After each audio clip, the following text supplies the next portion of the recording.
The gravel crunched under my boots like broken teeth, a sound I'd known my whole life.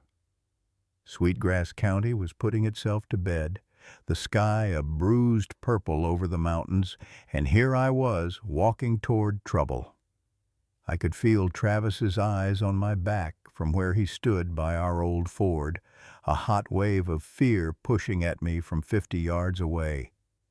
I didn't blame him. What he saw was his 70-something-year-old dad, back a little bent from a lifetime of looking down at soil and engine blocks, walking toward three younger, harder men leaning against Wayne's polished Dodge. They were silhouettes against the fading light, smoke from their cigarettes curling into the cool evening air. Earl was on the left, my oldest friend, but his posture was all wrong, stiff, like he was holding his breath. In the middle was Wayne. Even from here I could make out the smug set of his shoulders, the way he took up space that wasn't his. Some men get softer with money and power. Wayne just got more solid, like a river rock worn smooth by sheer force of being in the way. The distance across that lot felt longer than it was. Every step was a choice. I kept my hands loose at my sides, my pace steady. This wasn't a charge. It was an arrival. I watched them watch me. One of the other men, a hired hand whose name I didn't care to know, flicked his cigarette into the gravel. The tiny arc of orange light was the only movement in the whole scene. I could hear my own heart, a slow, stubborn drumbeat in my ears. It was the same rhythm as when I'd wait for a fish to strike, or for a stubborn bolt to finally give way. Patience. That's all this was. Travis thought I was walking into a storm. Maybe I was. But you don't live 70-odd years in this valley without learning a storm is just weather. It passes. What matters is what you built your foundation on. The last of the daylight caught the chrome on their truck, a sharp, cold glint. I was close enough now to see Wayne's face, the tight, expectant smile that didn't reach his eyes. Earl wouldn't look at me. The air was thick, silent, waiting for a word that wasn't coming. I just kept walking, right into the shadow of their truck, until I stopped, a few feet in front of them. I didn't say a thing. I just stood there, meeting Wayne's gaze, letting the silence say it all. This wasn't over. It was just beginning. The sun was just starting to dip behind the barn, painting the whole yard in long, tired shadows. I was fixing a busted hinge on the corral gate when I saw Travis's truck kick up dust on the long drive. He didn't pull up to the house. He just stopped right there in the middle of the yard and got out, looking like a man who'd already lost a fight. He walked over, not meeting my eye, just staring at the ground like he was reading his own obituary in the dirt. "Clint," he started, his voice all gravel. "We gotta talk." I leaned the hammer against the fence post, wiped my hands on my jeans. "All right, talk." And then it all came out in a rush. A business deal, some get-rich-quick scheme with a guy from Billings. It went south, badly. Now he owed money. Not just any money. $85,000 to local enforcers. My blood went cold the moment he said that part. In Sweetgrass County, there's only one group of people you call enforcers, and their boss is a man named Wayne. They said if I don't pay by Friday, they're coming for the land, Travis whispered, finally looking at me. His eyes were wide, scared. This land. They'll take it to settle the debt. I didn't say anything at first. I just looked past him, out across the fields my grandfather had plowed. The land wasn't just dirt and grass.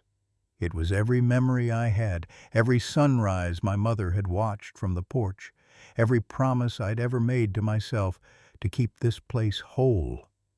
and my little brother, in his desperation, had put a target right on its back. My face felt like stone. I couldn't let him see the cold fury, the sheer terror that was twisting my gut. This was on me now. It had always been on me. "Who's the meet with?" I asked, my voice quieter than I expected. "Wayne," Travis said, the name hanging in the air like a threat. "He wants to meet tomorrow night, at the old mill on Coulee Creek." I nodded slowly, absorbing it. The old mill, of course. Isolated, no witnesses. I looked back at Travis, at his slumped shoulders. He was a good kid who'd made a catastrophically bad choice. Sending him to face Wayne would be like sending a lamb to treat with a wolf. "You're staying here," I said, the words final, absolute.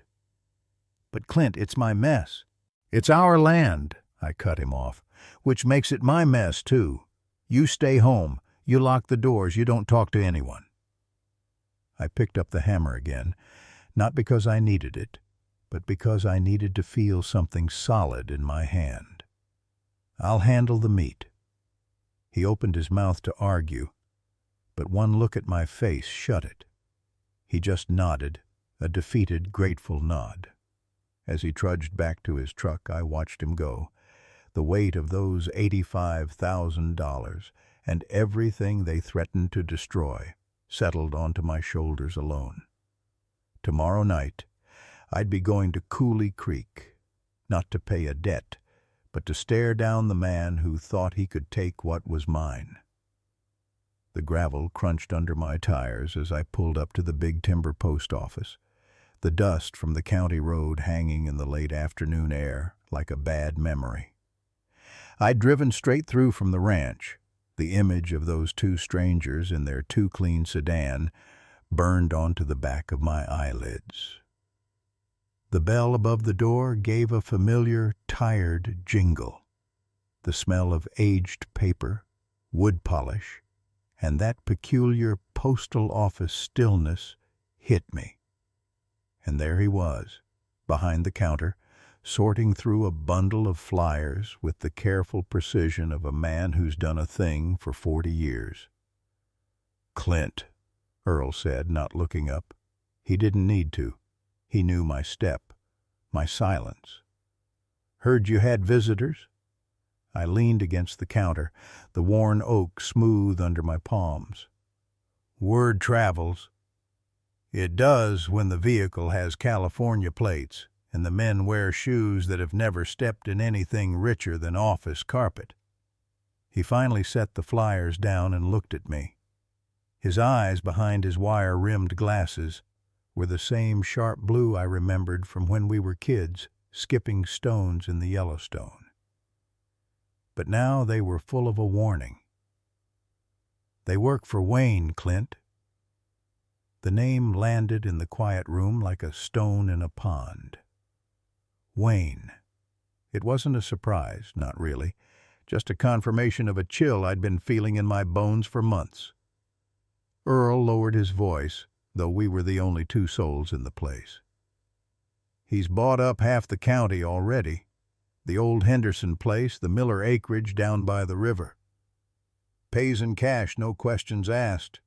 And the questions he doesn't like, well, they tend to stop getting asked."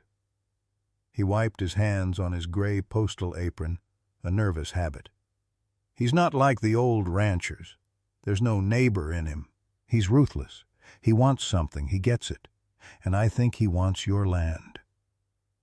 I just nodded, my gaze drifting past Earl, out the smudged window to where the Absaroka Mountains were starting to catch the long golden light.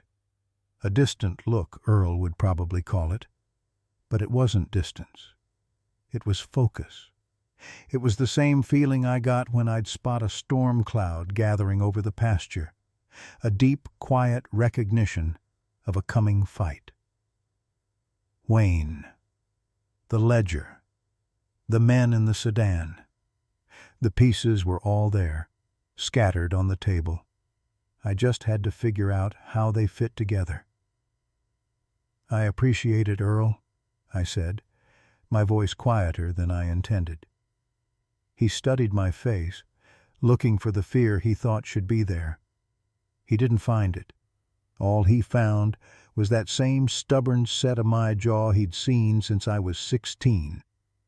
He sighed, a sound of both resignation and solidarity. "You watch your back, you hear? This ain't a fence-line dispute." I gave him one last nod, a silent thank you for the intelligence, and pushed off from the counter.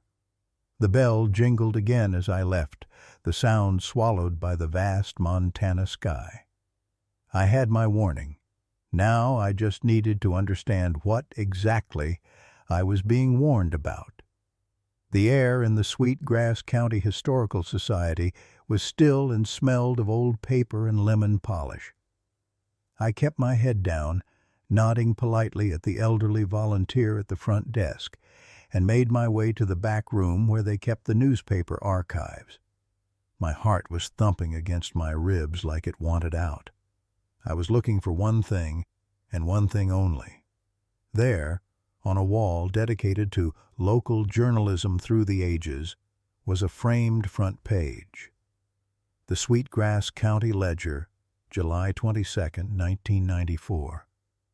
The headline was about a county fair, but I didn't read it. My eyes locked onto the bottom right corner. A small, grainy mugshot. A younger face, harder, with a sneer I'd never forget. Wayne. Just seeing his name in my mind made my hands feel cold. This was it. The proof I hadn't imagined it. The article next to the photo was brief. A disorderly conduct charge, dismissed. To anyone else it was nothing. A blip. To me, it was the start of everything.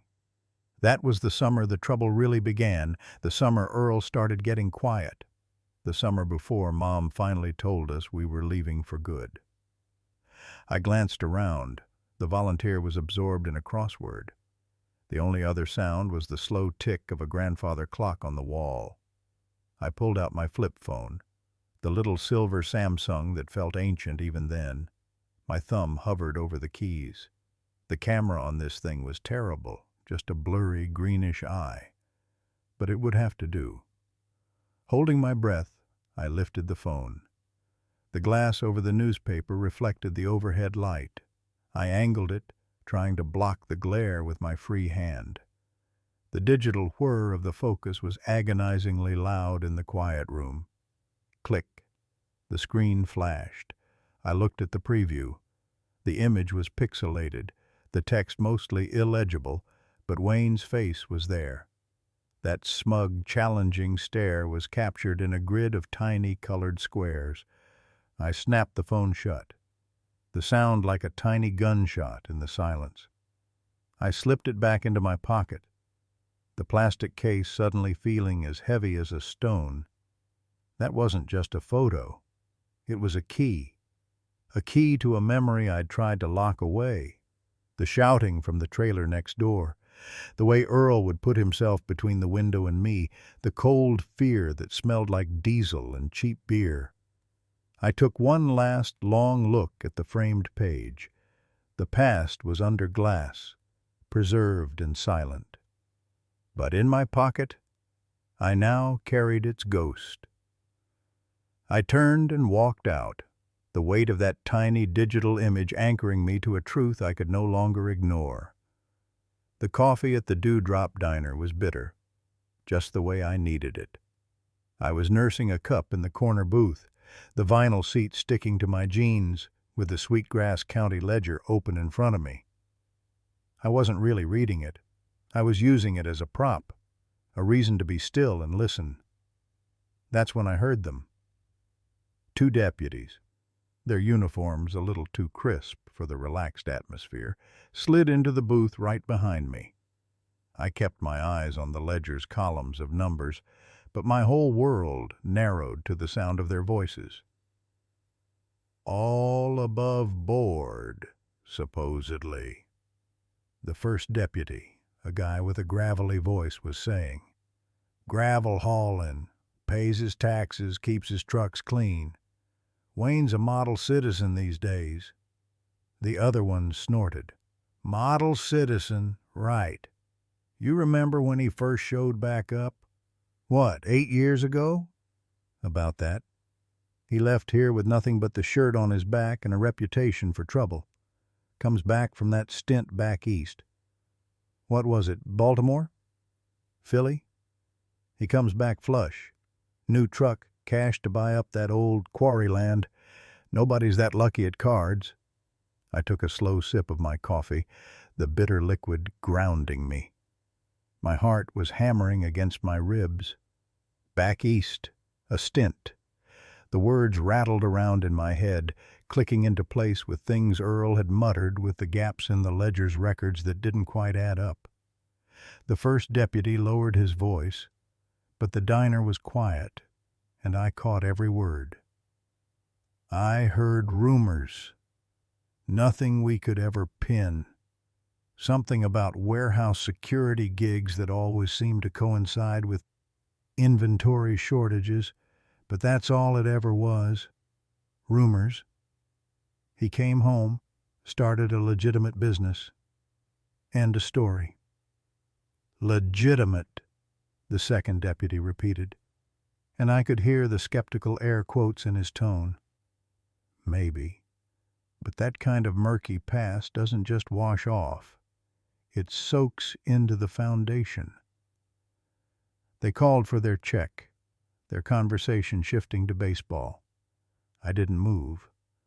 I stared at a line in the ledger, a payment to a W Enterprises for site preparation, and the pieces I'd been fumbling with suddenly had sharp, clear edges. Wayne didn't build his empire on gravel. He built it on something else back east, something that left him with enough capital and enough caution to go straight, at least on paper.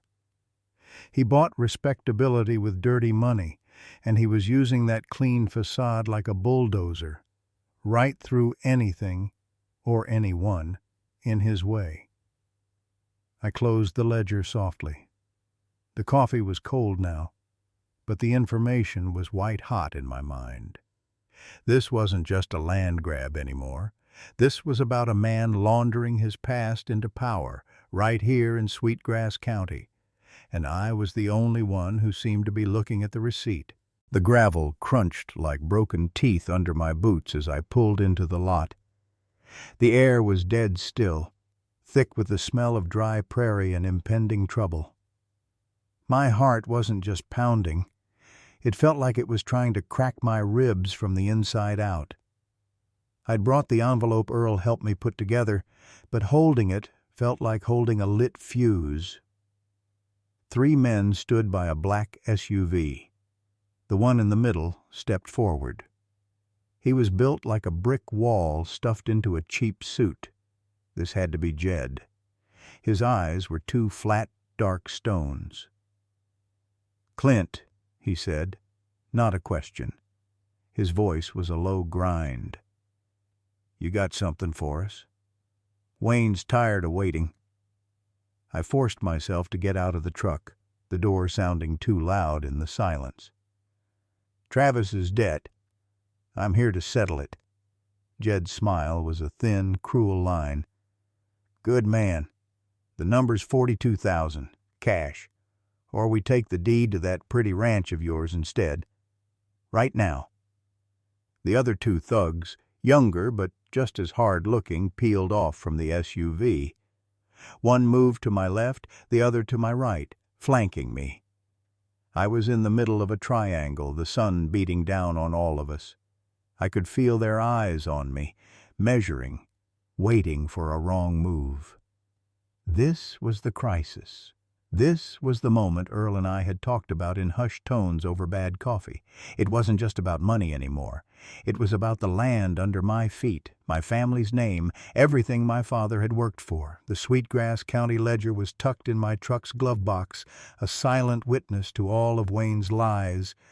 But out here, it was just paper. Here, it was about force. I held up the thick envelope. "It's all there. Every cent Travis owes." Jed didn't take it. He took a step closer, invading the space. "Let's see it." My fingers trembled slightly as I pulled out the banded stacks of cash, the money from the emergency loan, from selling my late dad's classic rifle, from every corner I'd scraped. I held it out. The two flanking thugs tensed, ready. Jed finally took it, his thick fingers flipping through the bills with practiced speed. The silence was absolute, broken only by the whisper of paper.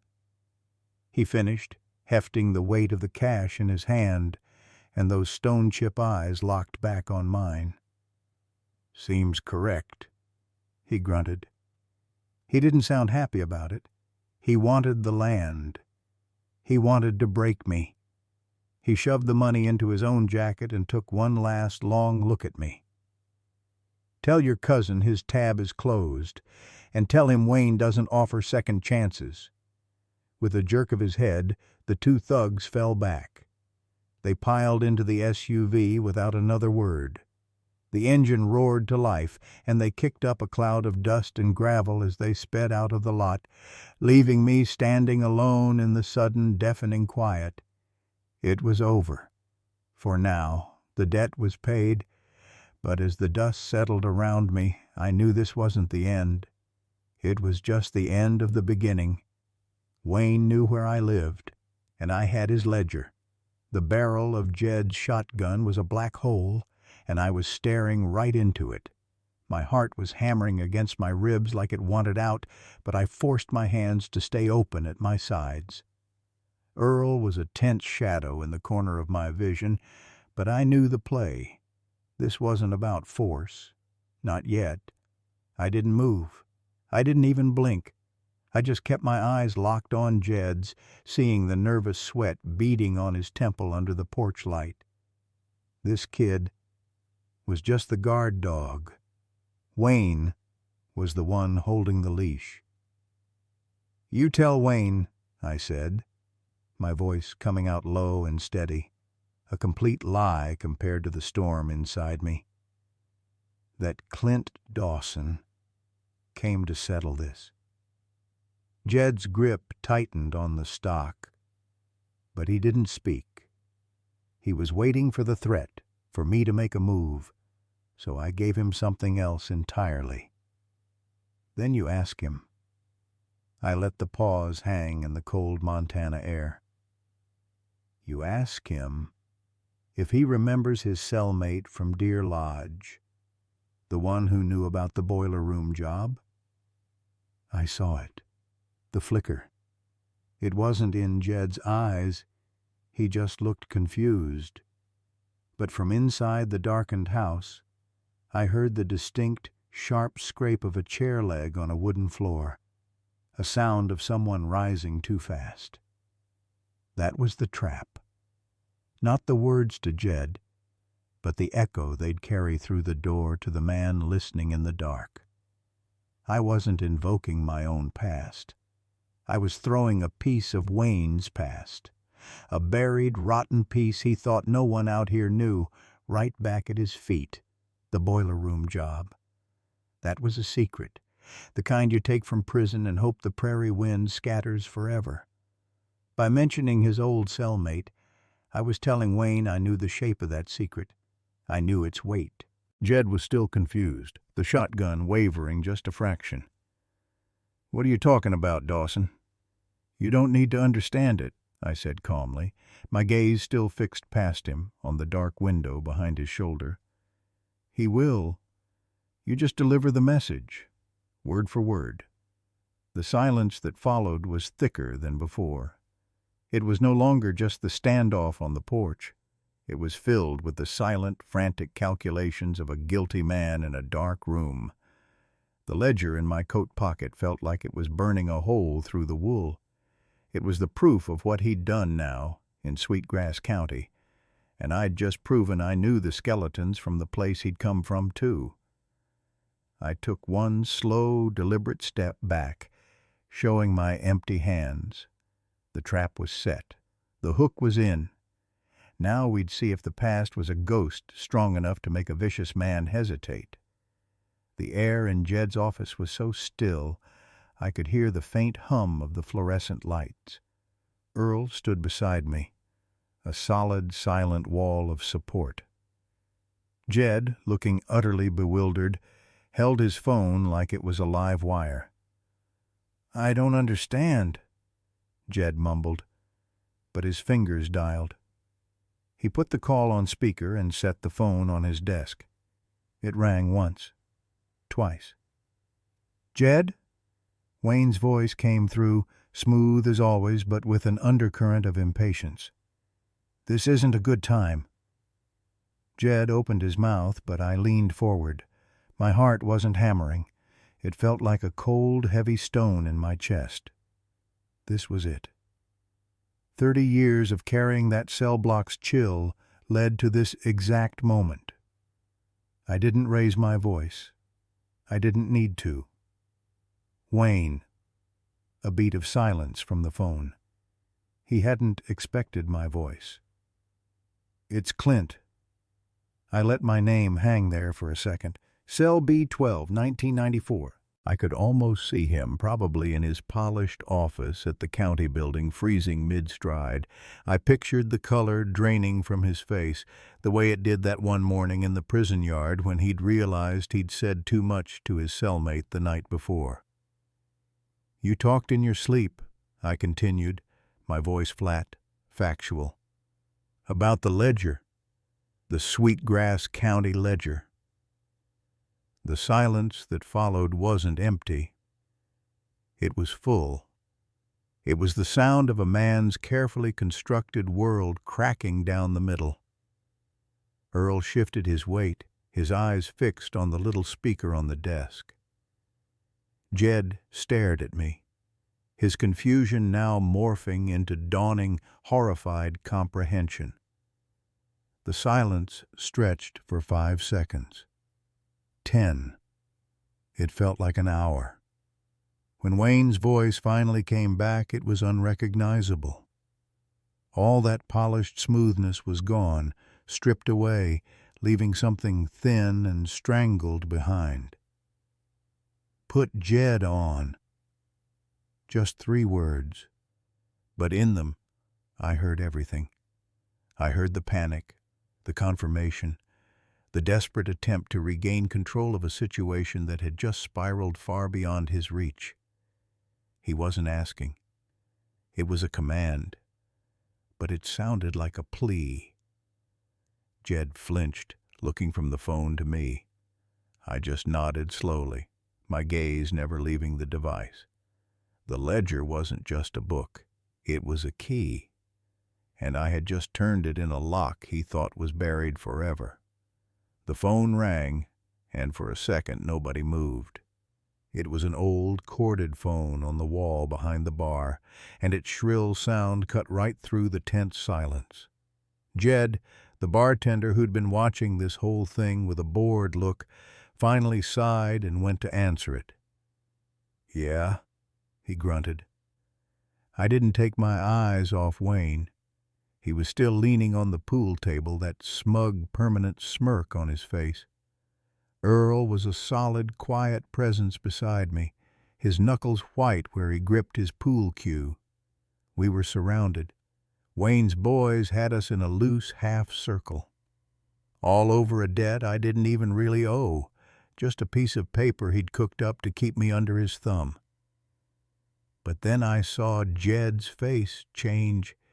He was listening, but he wasn't speaking.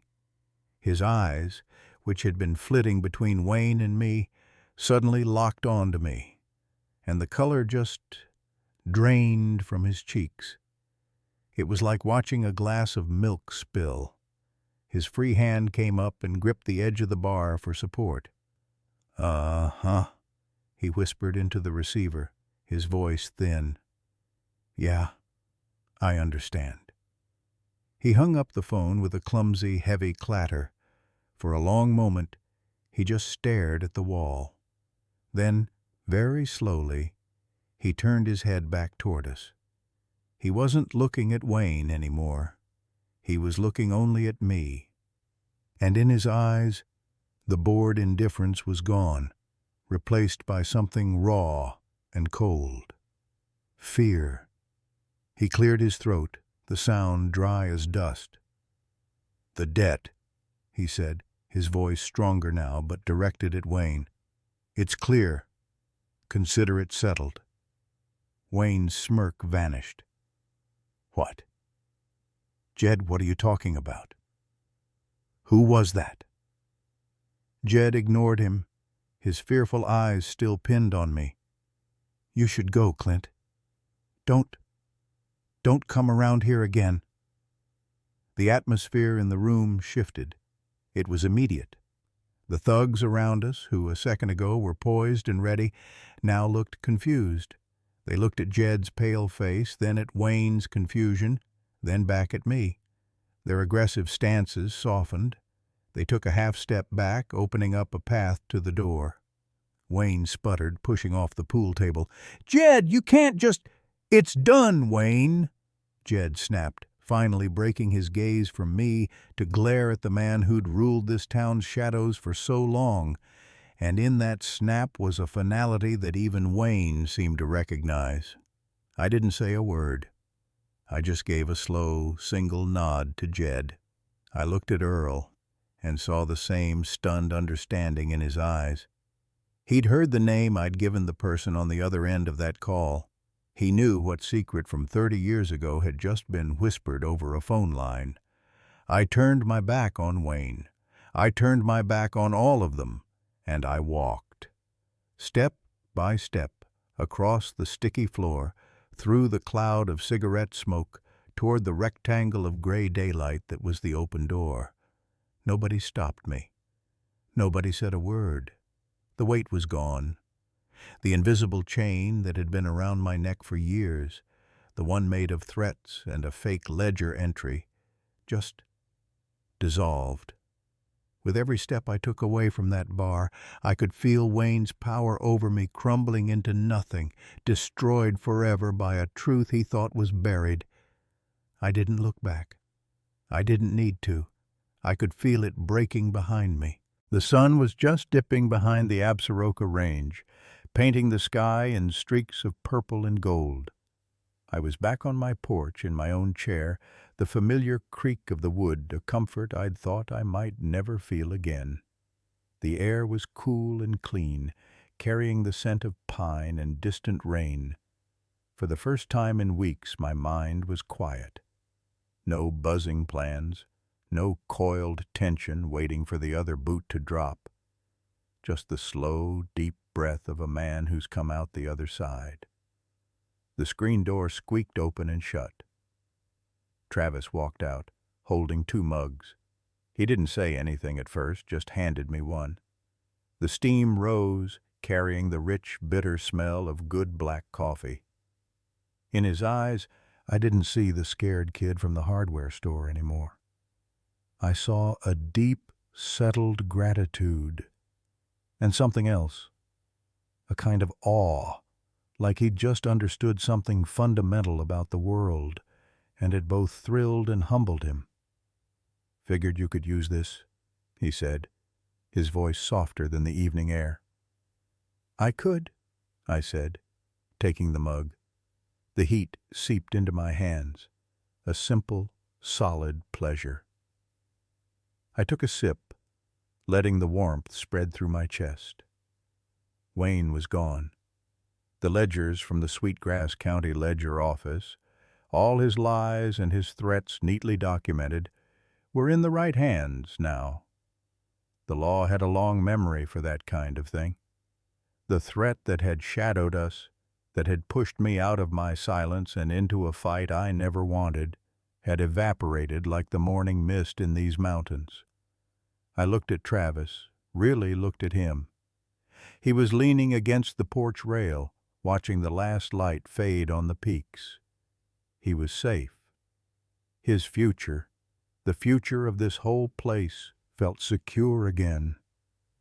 And it was protected by the very thing I'd always resented a little, my own quiet past. All those years of keeping my head down, of tending my own business and speaking only when necessary. They'd given me the tools, the patience to wait, the clarity to see the move ahead. My silence hadn't been a weakness. It had been a deep, still well I could draw from when the fire came. I took another slow sip of coffee. The mountains were turning to silhouettes, dark and eternal against the twilight. Somewhere down in the valley, a coyote yipped, a lonely, beautiful sound. The fight was over.